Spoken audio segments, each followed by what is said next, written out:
My name is Robin Armstrong. My name is not Abraham George. And so just if y'all didn't know that, we're kind of the same color, but a little bit different, but I am a different person. And I'm a little bit taller. And so let's keep Chairman George in our prayers today, because I believe he's having a funeral service for his mother today. His mom passed away, if y'all didn't know that, a couple of weeks ago. And so we just want to remember him in our prayers and remember to support him. It's a very difficult time. For those of you who's lost a parent, I'm sure you realize that. So let's keep him in our prayers today. And I think he was here yesterday. He really wanted to be here today. So let's all stand, and we're going to give our invocation. Chaplain Story.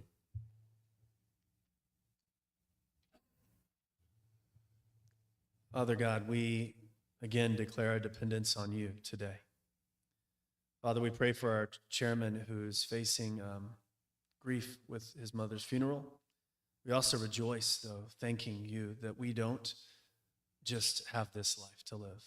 But Father, you've provided a way for us to live forever. And we thank you that you created us essentially to live forever. So God, we do rejoice in our hope this morning. And into that, Father, we ask you to fill each of our hearts with hope and peace and courage in this season of shaking in our country and our state. God, fill each of these SREC members with courage. God, with wisdom. We ask you for your heavenly wisdom this morning to guide us and direct us in all of our conversations. Protect their families back home, those who have traveled here with them. Guide them and direct them. Protect them as well, Father God. And just put your ideas on our lips today. Father, we pray all this in the name of Jesus. Amen. Thank you, sir. And so I want to call Ed Hauser up to lead us in song. Ed is here. Our national anthem.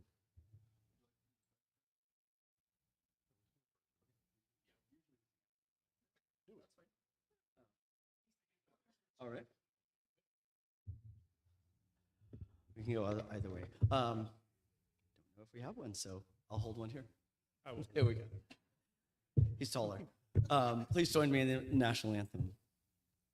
Oh, say, can you see by the dawn's early light what so proudly we hailed at the twilight's last gleaming, whose broad stripes and bright stars through the perilous fight o'er the ramparts we watched were so gallantly streaming, and the rocket's red glare, the bombs bursting in air, gave proof through the night that our flag was still there. Oh, say, does that star-spangled banner yet wave o'er the land of the free and the home of the brave?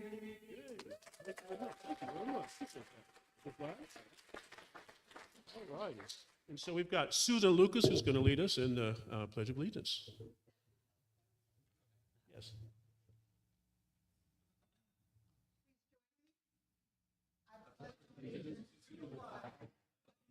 States of America, and the republic for which stands one nation under God, indivisible, with liberty and justice for all.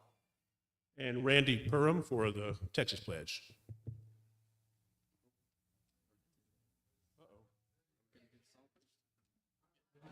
Texas flag, I pledge allegiance to thee, Texas, one state under God, one and indivisible. Sorry, I forgot to do the song. Y'all want to do the song? Let's do it. Let's do it. Please join me in what I like to call the Texas national anthem. Texas, our Texas, I'll hail the mighty state. Texas, our Texas, so wonderful, so great, boldest and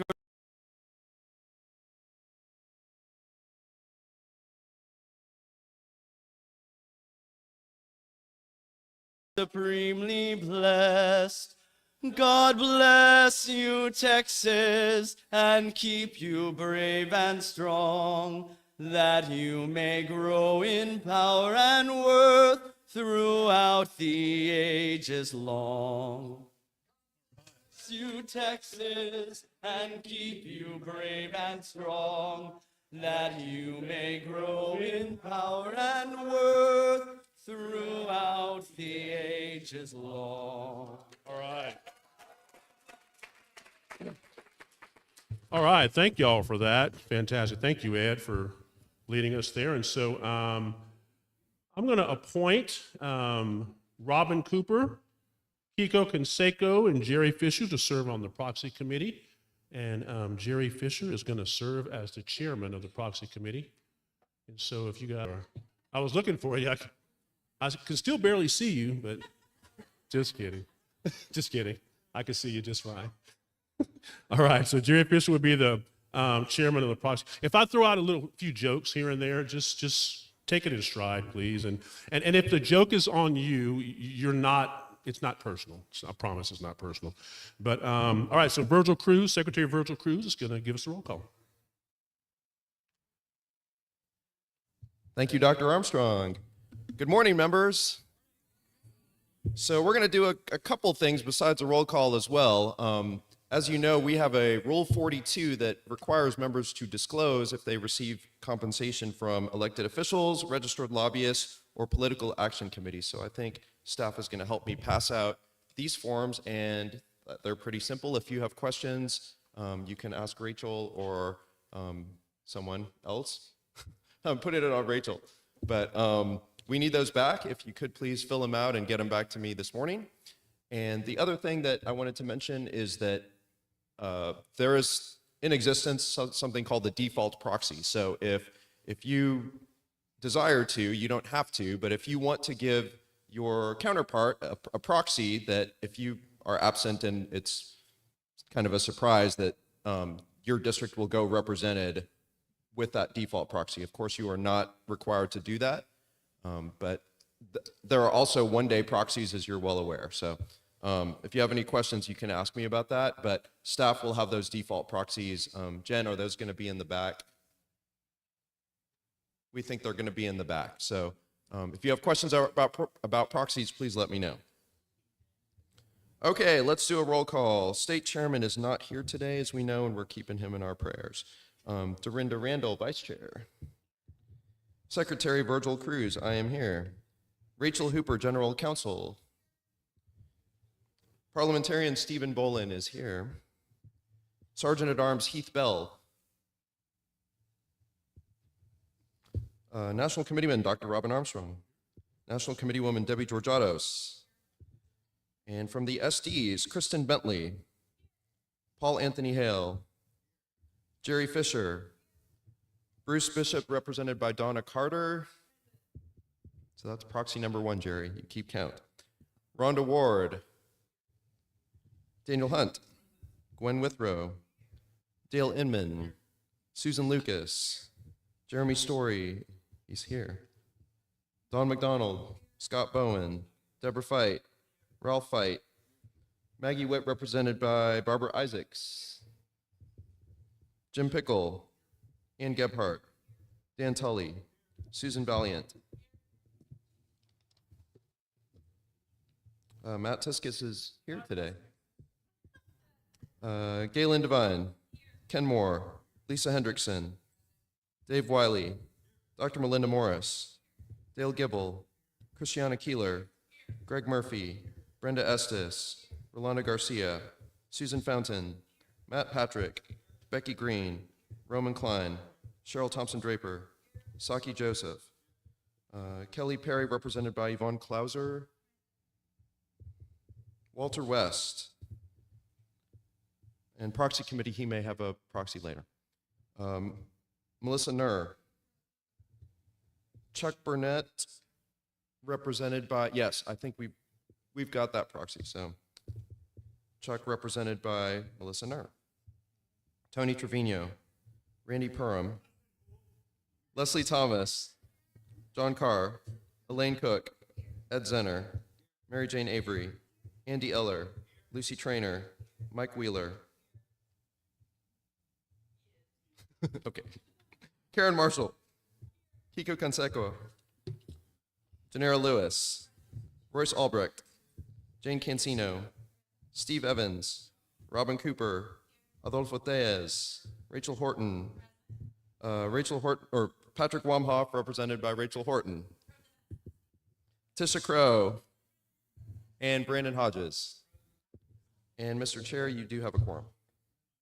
Yes, gotcha. Thank you, Chairman.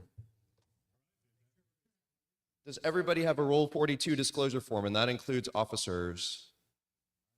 You don't have to give them to me this second, but we will get them back from you this morning. So thank you so much. You have an extra one here? All right, so I'd like to recognize Jen Hall for important information on our digital packets. And so Jen's gonna give a short report.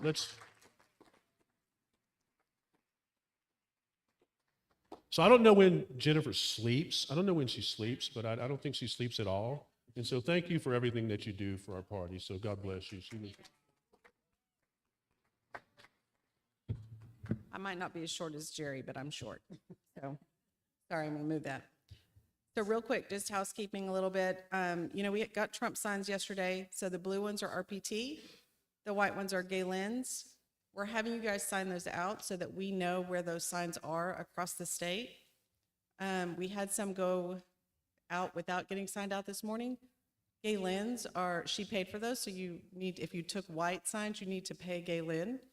If you took blue signs, we just need to know how many you took. And we need to sort out the stakes because the stakes are different. So we want to make sure that you got the right stakes for the signs. So, if you took some without that, just come see us out front and we'll take care of that. We do have 8,000 more signs coming in later this week or later next week. So if you need more, just let us know. It won't be as easy to get it to you, but we'll figure it out. We do have Trump literature. We also want to sign that out so we know where it is. So come see the girls out front and they'll get that to you. Excuse me. In your digital packet. So I think most of you can get into the digital packet, but if you can't, then let me know what email you're using to access that. That should solve the problem. If not, just bring your computer out front or your tablet and we'll get you set up and make sure you can get in. So, and it's do we have the digital packet?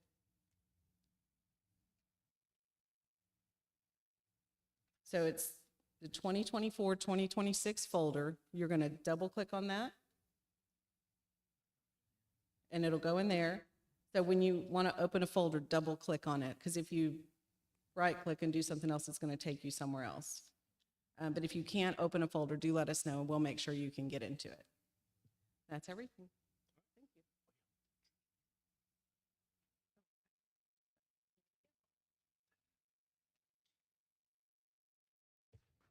All right, so now we're gonna, Jerry Fisher, could you deliver our proxy report? Uh-oh, I'll pick you up.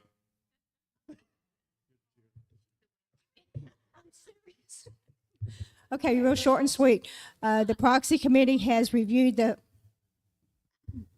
proxies, and we have a total of 5 proxies accounted for, and we're waiting on Walter Rest to give his this afternoon. Thank you. Thank you very much. Thank you, Jerry. Thank you, the proxy committee. And so quorum has been established. We're gonna call the meeting to order at this time. Thank you all so much. So we're gonna start off with, first agenda item is the reading and approval of the minutes. We're reading pre- and post-convention meeting minutes. I call upon Secretary Virgil Cruz to present the minutes for us to approve. All right, fantastic. Yes, sir.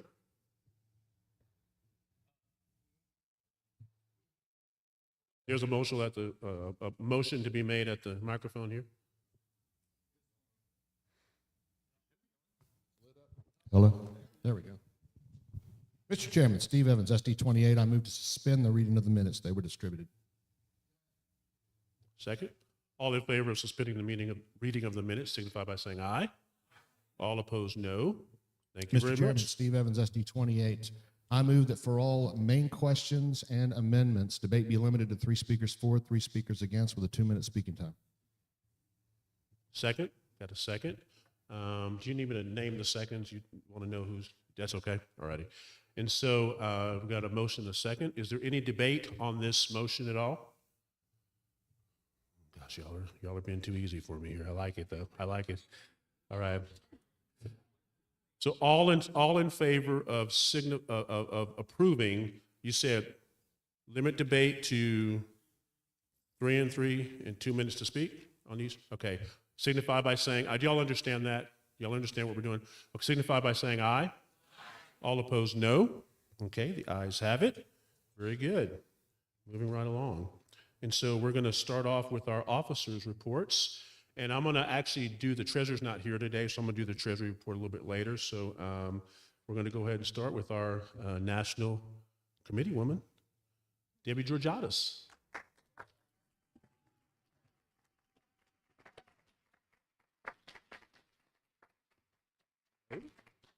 Yes, ma'am.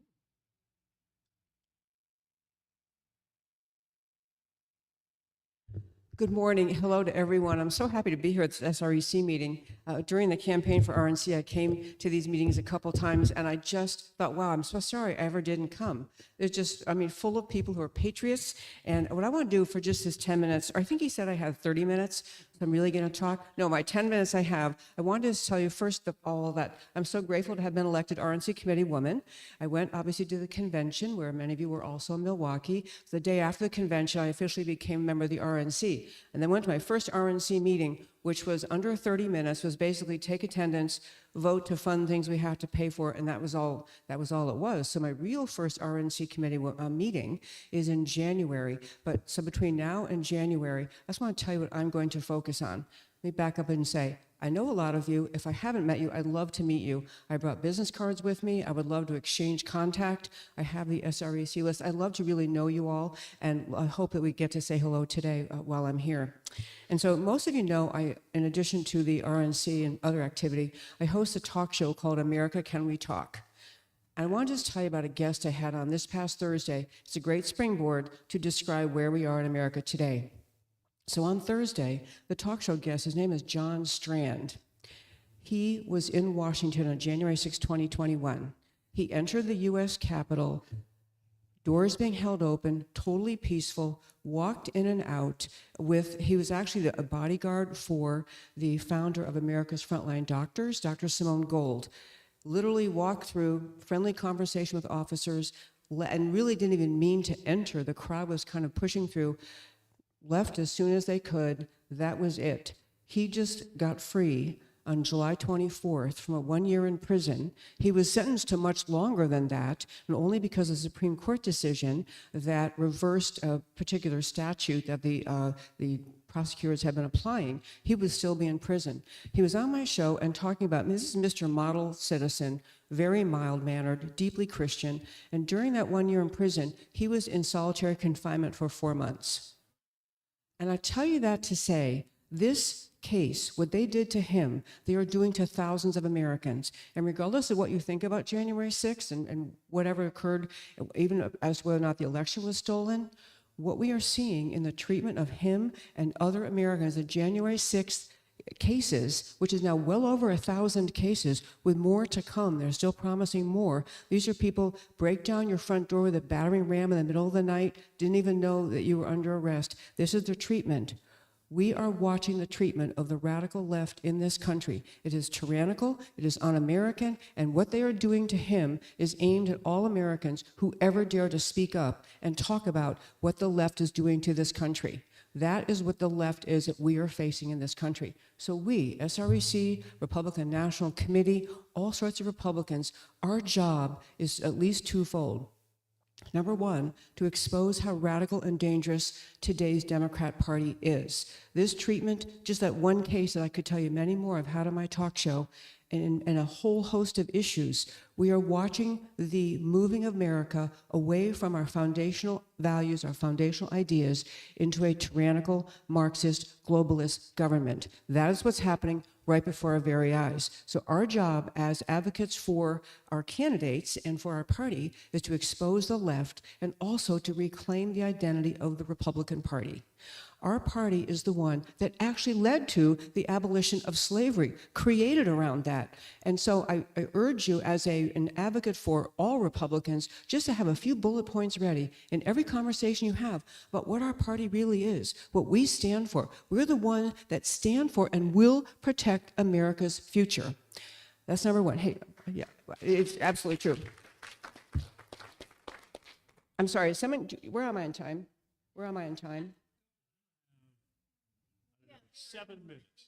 Oh, I still have 7 minutes. You know, okay, it's great because I grew up in New York. Don't tell anybody. I grew up in New York, so I can talk pretty fast. But I do want to say, I think our job is bigger than, I love getting behind candidates, love knocking on doors, making phone calls, whatever it is. But your job and our job as Republicans who really understand the nature of the threat we face is to be bold, to speak up about how dangerous the left is and how our ideas are the right ideas. And then in particular, I told you about John Strand. I use this expression on my show, and I liked it, but we're like an army of advocates for what America is. We can be more persuasive and impactful because we're invested in the party. We're not just rambling away in a neighborhood, barbecue. We represent the party, and it's a beautiful, important thing that we can do. Next thing I want to mention, especially for the women, you'll hear a lot of women say in this country, well, it'd be really great to have the first woman president. We could have Kamala Harris, first woman president, first woman of color president. And I want to urge you, and I'm putting this up on my website. Oh, by the way, my talk show is America Can We Talk. The website is americacanwetalk.org. I'm putting up talking points about Kamala Harris. Because when your friends say this, and you all know you have these neighbors and friends, will be kind of fun to have a first woman president. Wouldn't this be great? Actually, no, it doesn't matter. Skin color doesn't matter. Man or woman doesn't matter. It matters what you believe. And I'm just going to tell you some things you can share with your friends. These are out of Kamala Harris's own mouth. She favors decriminalizing illegal border crossers. She's actually said that. And in an era when most people are beside themselves about the southern border, she favors decriminalizing border crossing. I was making notes while I was sitting there. She favors free health care for illegal immigrants, all illegal immigrants. She, not only during the 2020 BLM Antifa riots, was she advocating for donating to a fund that helps these violent rioters get out of prison faster. She's still supporting that. She wants the rioters, the type BLM and Antifa, to be given, she's raising money to get them out of jail. She also truly, and has said this before many times, she favors the abolishing of private health care. Socialized medicine is one more big fat step toward communism. She favors the abolition, taking away your right to decide if I want to pay a doctor and this doctor wants to treat me, it's none of the government's business. These are fundamental freedom ideas, fundamental. She supports a ban on fracking. Do you understand what that would get us in Texas? A ban on fracking. She supports abolishing ICE and replacing it with a friendlier, gentler. Oh, she also supported the defund the police. I think what is helpful, especially for women, when men attack her, it might be harder. When women do say these things about her, it might be the coolest thing ever to have a woman president, but not her. I'll wait till we can have a really great and actual pro-American woman president. She's 1,000% in favor of the transgender agenda. 1,000%. And I'm back to my talk show. And I'll tell you why I do my talk show.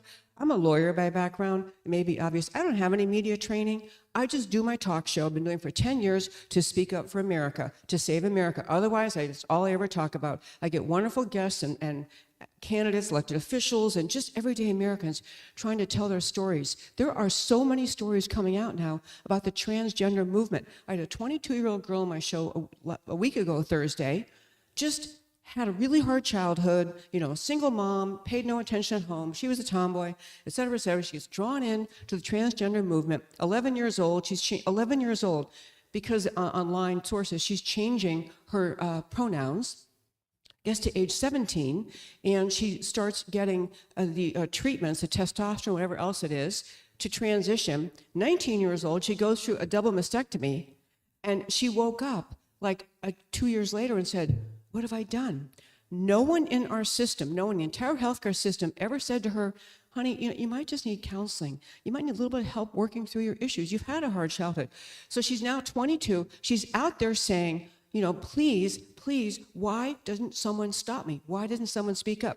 Kamala Harris supports all of this transgender lunacy. I think these issues, as I'm talking to women, these issues resonate with women. They do not want their child taught in kindergarten, you get to choose your own gender. They do not want schools advocating that there are 52 genders. They don't want it. And if they can start to understand that's who Kamala Harris is, they're not going to support her, even though they'd really love to have the first woman president. I think we can be a really impactful army of advocates about what our party stands for. I'll tell you one last thing, because it must be close to my time. I wish there was a timer there. Okay, I'm just going to tell you one more thing. So our youngest, our 3 kids are grown, and our youngest one played college basketball, and he was a really good player. So in high school, we did this, was the only white kid on the team, and we'd spend the entire summer traveling around the country going to basketball tournaments. It was a complete blast. However, with all these other families, great players, we're all bonding. So surprisingly, I would talk politics with the parents, like in the benches on the stands, while we're waiting for the games to start. So many of these parents, a lot of them are relatively low income. They just happen to have a rock star athlete son, and they vote Democrat. And when I ask them just simple questions like, who do you think it is in the public schools that is advocating to teach, sex education to first graders? They always think it's the Republicans. They have no idea. So our advocacy about the Republican Party, we're going to be talking to people who really don't know. Their source of information is often left-wing media. They'll read The Atlantic and think they're well-informed. We are an army of advocates, of truth tellers about our country, about the Republican Party, about the Democrat Party, and if we do our job speaking everywhere we are, we will bring people around to our party, not just our candidate. And by the way, be ready with your talking points about Donald Trump, because I'm going to tell you, folks, he saved America. He saved America when he was elected. Yes, he did. And talking about America's need to have another man like him in the White House 4 more years to correct so much that is wrong. People, whether you like him, I actually think I grew up in New York. I think he's fun to listen to. But even if you don't enjoy listening to him, what he stood for is rock solid, pro-America, basic truth about this country. We need him to clean out the Department of Justice, FBI, CIA, a whole bunch of agencies to just return America back to what America is. And get inspired talking about Donald Trump, not just kind of hang your head, well, I know, yeah, he has some bad tweets. Who cares? What he is going to do, his policies will save America. And I believe he's clearing a show because my time is up. So I'm Debbie Georgiadis, RNC committee woman. I'll sit right back there. Love to share my card with you. And thank you all for being here and for everything you do. I look forward to getting to know all of you.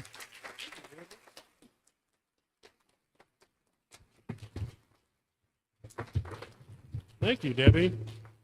That's 9 minutes and 59 seconds. You went just under time. And so my name's Robin Armstrong, I'm a national committee man. I'm gonna give you some time back. And so I just want to dovetail into what I'm gonna start my report now. And so dovetail into what she was saying. Those topics are so important because we're kind of in an echo chamber here, and a lot of you probably knew all that information already, but we have to tell people that because there are a lot of people out there. It's probably a 50-50 race now, guys, since they, ran Joe off, and it's a 50-50 race. And so she could win this race. Kamala Harris could win. And so I think it's important for us to kind of get hit with that because we have got to work hard. We have got to take those talking points. Most Americans are not paying attention to this presidential race, and most people don't know who Kamala Harris is. And I just got an email. They're taking out a $50 million ad buy before their convention starts August 19th, and they're going to make her out to be this grand hero. They're going to lie, okay? They're going to lie. And there's this great book I'm reading called "Live Not by Lies," It's a fantastic book, and it's a Russian priest. It's kind of based on him, and he talks about how the communists came in, and the way they were successful is they would tell a lie. They would promote the lie. Now, they didn't have social media and all that stuff, but they would tell a lie, promote the lie, and then what would happen, they would make people in society be fearful to confront the lie. And so what he would say is that it's not the people necessarily, the people that promoted the lie are the evil ones trying to take over, but it's the people that did not push back against the lie are the ones responsible for communism taking a foothold.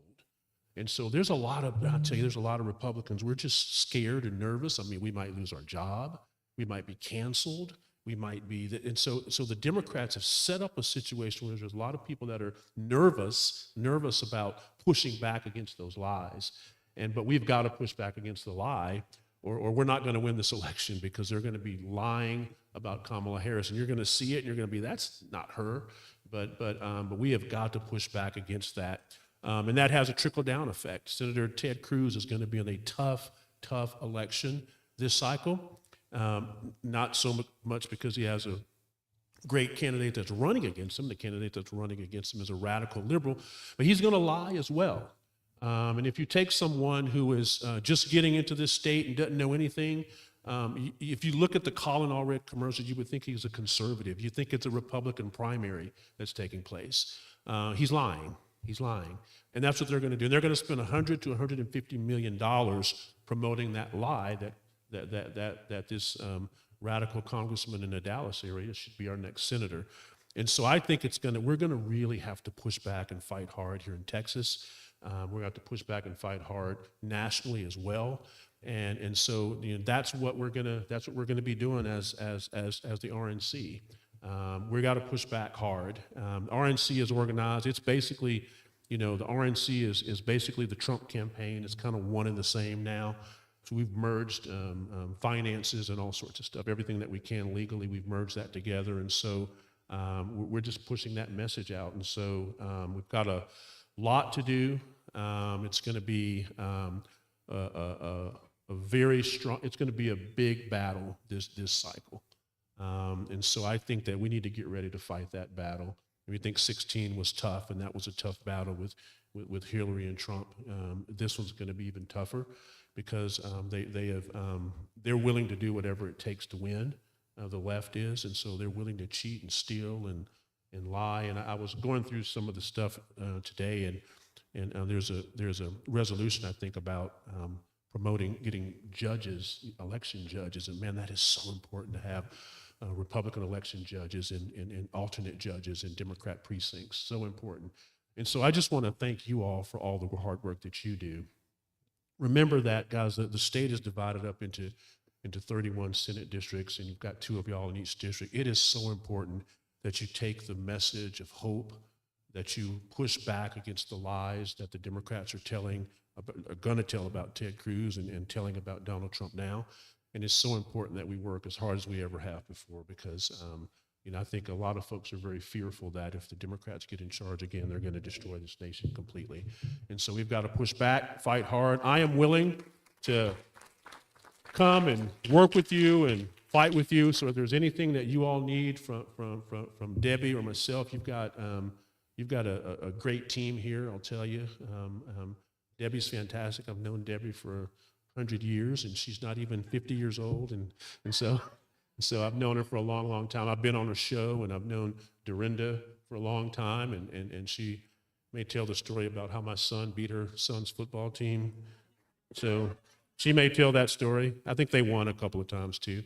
But we got a great team here. Chairman George is working hard on your behalf already. So I'm kind of leading into his report right now. And so I don't have much to share from his report, but he's working hard on behalf of the Republican Party of Texas. And I'll tell you, he knows that taking this position over is a huge sacrifice for him. But he believes in the cause that we are all fighting for.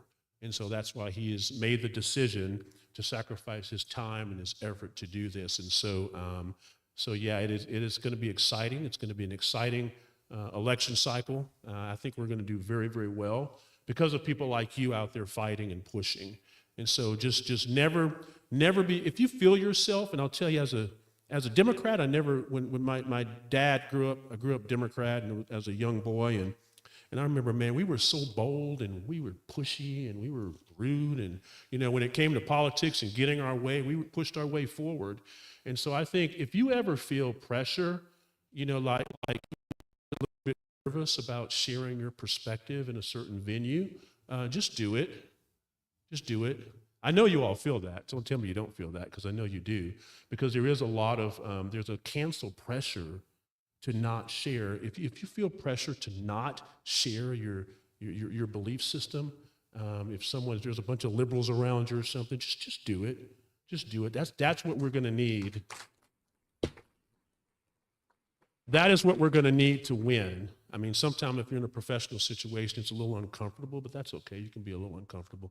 Just share your perspective, because I'll tell you, we have to save this country, and that's what it's going to take. If you don't share your perspective, then by this book I'm reading, they would say that that's living by a lie. If you don't push back on the lie, then you're living by the lie. And so push back, always push back. And so I just completed my report, Chairman George's report, and so I'm going to call on our Vice Chair, Dorinda Randall. We've had some meetings together already. We were in Allen, Texas, I think a couple of nights ago, and so she's working hard and sharing joy and sharing the conservative message all over the state, and so thank you, Dorinda.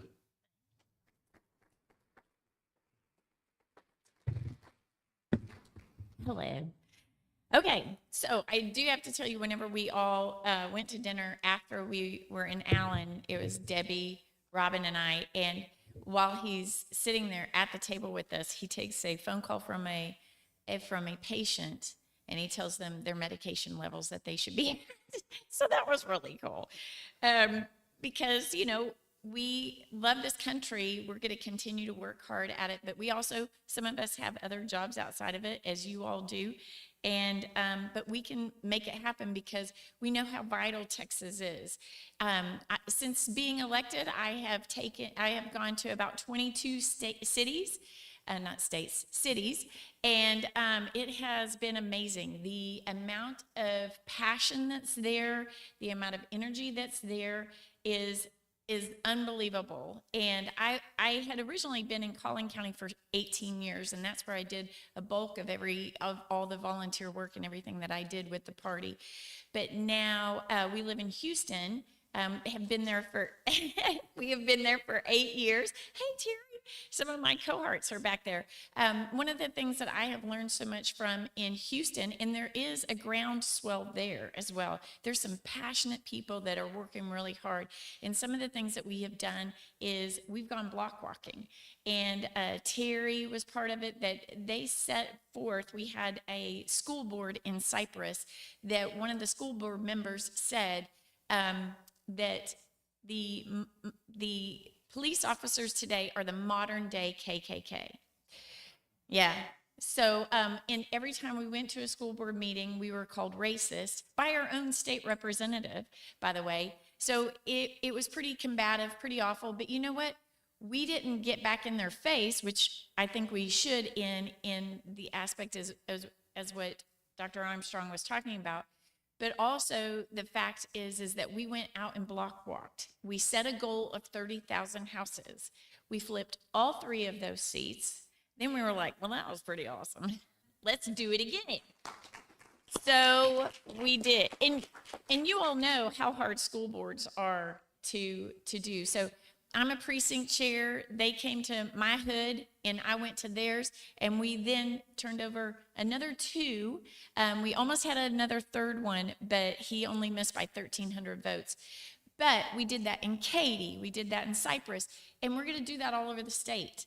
The thing is block walking does work. It just is the manner in which you do it. You have to have a team behind you. And the great thing is if the person couldn't make it to block walking, we'd say, hey, We gotcha. We'll do your neighborhood. Next week, you do ours. And that's how we did it. And so it's just the passion is there, the will is there. And with Debbie's talking points that she's going to put on the website, the one thing is keep focusing on Kamala, because she is the big piece of it, that once we expose her, the truths there, then you expose everything else. As we have to get Republicans down the ballot elected. We cannot have them just go to Trump and Cruz. Cruz is very important. We have to have them go down the ballot, because we have some amazing candidates all over Texas. In South Texas, that's one of my favorite places to go, because the passion is crazy. It is jam-packed. Every room that I've been to is jam-packed. We had standing room only in Cameron County, which is right there along the border. I went and visited the border of our new county chair out there in Cameron County, and she showed me where everything was there that was happening, that her family owns this land that's out there, and they have for hundreds of years.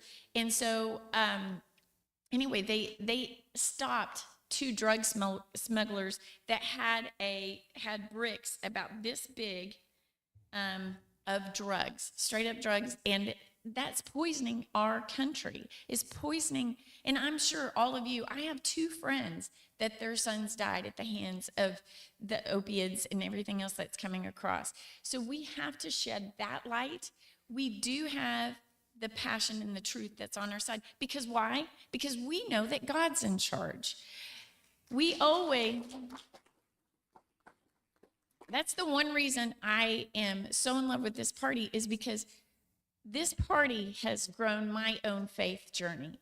And it's because we always go to him first. We don't think that we are first. And the minute that we do, isn't that when mess ups happen? So we've got to always, and I love turning to all of you. Like today, we started out this day with prayer, and that is who we are. And so let me tell you a few things. We've got to make this too big to rig. And that should be something we openly say. Sorry, Democrats cheat. But we have to make it too big to rig. And some of you may have friends that are panicked about what's going on with the orientation they're doing of Kamala Harris. And it is intimidating. But her little star is going to shine. It's going to fall a little bit at some point. And we've got to be there to pounce. And we also, I'm a marketing person. I have my own real estate company, and the thing is I have to market all the houses that I sell, and I have to market myself. So anyway, but the thing is what we need to do in the RPT is we have to market this party. We have to market our candidates. And so what that means is even on your personal page, some people, I know for my role as a realtor, I can't do certain things on a political side. But the thing is on my personal page and on my campaign page, I can. But we need to, what I do is I'm having the counties send me the pictures. And then what we're doing, James and I have talked about this, we're going to have a digital RPT. Is it digital RPT or RPT? RPT digital at texasgop.org. Okay, all the pictures that you get. I'm going to a Trump train next week, and it's going to be on the border. It's going to be fantastic, and we're going to take a slew of pictures and showing the energy and the fun and the laughter. And our side is, if you look at pictures of us, we are having a great time. Their side is, and so, the thing is there is this segment of our society that is the bandwagon effect. They don't want to be left out. They want to be where the happy people are. So that's where we need to showcase everything that we're doing in these GOPs, because there's a lot of GOPs that are doing some great things. If you're part of a GOP that isn't doing some great things, find a great event, take a lot of pictures, dump your pictures onto that email so we can get it on Twitter and all the social media components. There's also a lot of things marketing-wise that we can do that Chairman George and I are going to be spending money on. We're going to do some ad buys ourselves. One of the things that I want to do in South Texas is a billboard program, to where one of the things that is missing in South Texas is jobs. Since Trump has been gone, they're not there, and they feel it. And the amount of Hispanic Americans that are on our side for the first time is unreal, and it's energizing. And that's where the rooms have been, where they've been completely standing room only. So if we have billboards that just have a picture of oil derricks and it says, jobs will be back, vote Republican. Just make it completely short and sweet, because it's a billboard. They're passing it by. I'm not going to put a whole bunch of words. We're just going to put that, and mainly it's vote Republican. It's not vote Trump, it's vote Republican, because we need them to go all the way down the ballot. And so the other thing is if you have friends, and I know you do because I have them too, especially now being in this role, and they see that, but go on your Facebook pages, all your social media, tell what you do. Who are you? What is the SREC? You are executives of the Republican Party. You are a huge face for our party. Let them know that they can get involved with being a poll watcher. We need poll watchers. One thing that Marcus Luttrell, or it was Morgan, it's one of the twins, I don't know, but it's one of them that had, hey, veterans, we need you to be poll watchers at the elections. That is critical to our success. There's a few counties that, because of having strong poll watchers, they were able to get the win, and they caught a lot of fraud. So we can do that as well. So let's see. I want to tell you some more. Okay. When it comes to talking points, some of the things that you can talk about for the Republican Party, what makes us different is that we know we're not in charge. It is God. But also, we protect life. We protect from womb to tomb. There was a lot of us, when it comes to Joe Biden, none of us hate him. The thing is on the Democrat side, they hate Donald Trump. And it's a really heavy thing to carry around that much hate. For Biden, what we saw was elder abuse. And if they don't believe in helping the elderly and they don't believe in helping children, those are things that you can talk about. That they're okay with sterilizing children. We are not okay with that, because that's what happens to these children when they go through what the hormones and all of that. It's immediate that they have sterilization happening to these little bodies. And so those are things that we don't want. The other thing that they love to say is that we ban books. Well, we do ban porn in children's libraries. They are okay with that. They are okay with getting rid of Huckleberry Finn, To Kill a Mockingbird, and Dr. Seuss. They're okay with getting rid of those. But we are only fighting hard, thank you, Ms. Bentley, we are only fighting hard for the children and protecting their innocence. And those are things that we can stand proudly on. And also getting men out of locker rooms of girls. Also taking away athletic opportunities. The one thing is that you saw what happened with the Spanish or Italian fighter, that a lot of Americans woke up going, what just happened to this woman? How come we're against domestic abuse, but we're okay with it in a ring? We're not okay with it anywhere. But that is something that we can pounce on. The same day that she said, I'm out, 46 seconds in, and she said it felt like she got hit by a horse, the Biden administration was doing their best to get Title IX rectified. And they did it the same day. Why are we not talking about that to our Democrat friends? And, you don't have to get in their face. The thing is when our activists feel like they want to go in and have conversations, ask for God to simmer you down before you go in and have these conversations that are like, I'm just not okay with what they're doing to children. I'm just not okay with the sterilization that puberty blockers do. I believe that we are all wonderfully and beautifully made, just as God does. Things like that and how you deliver your points is what matters and what could help them. And also saying, you know, this election is very important. It's got to be too big to rig. Can you help us at the elections? We're going to talk about adoption a lot. Adoption is something that a lot of you been graced with. A lot of you have parents that were adopted.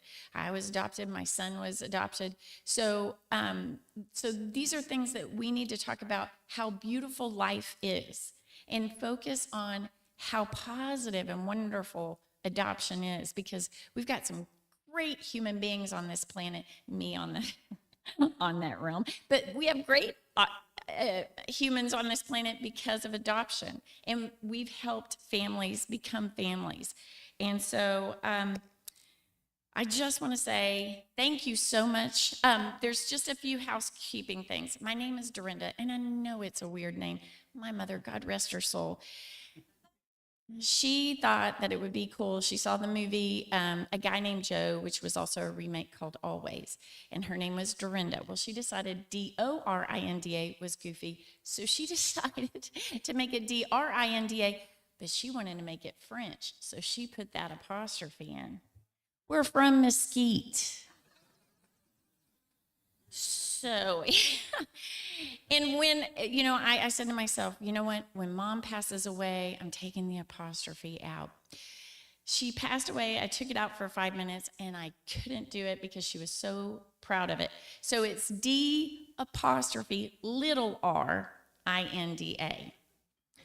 Go figure.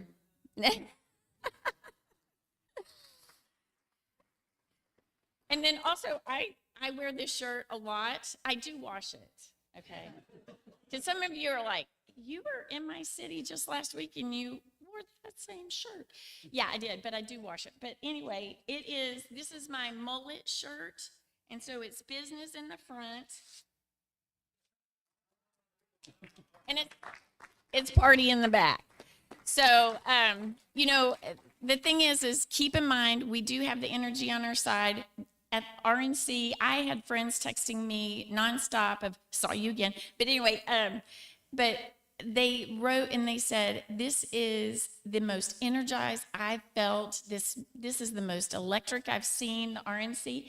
And it was, and it is. We need to stay in the vein that, yeah, they're trying to drag us down. They're trying to demoralize our side.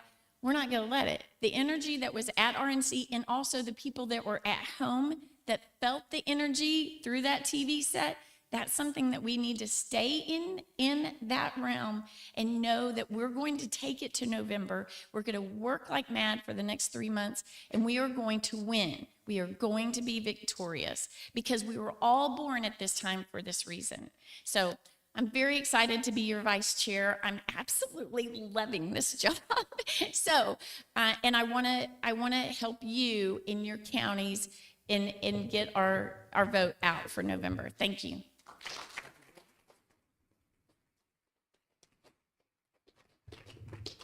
All right, thank you very much. So I want to call on Rachel Hooper she's our general counsel, to give the general counsel's report.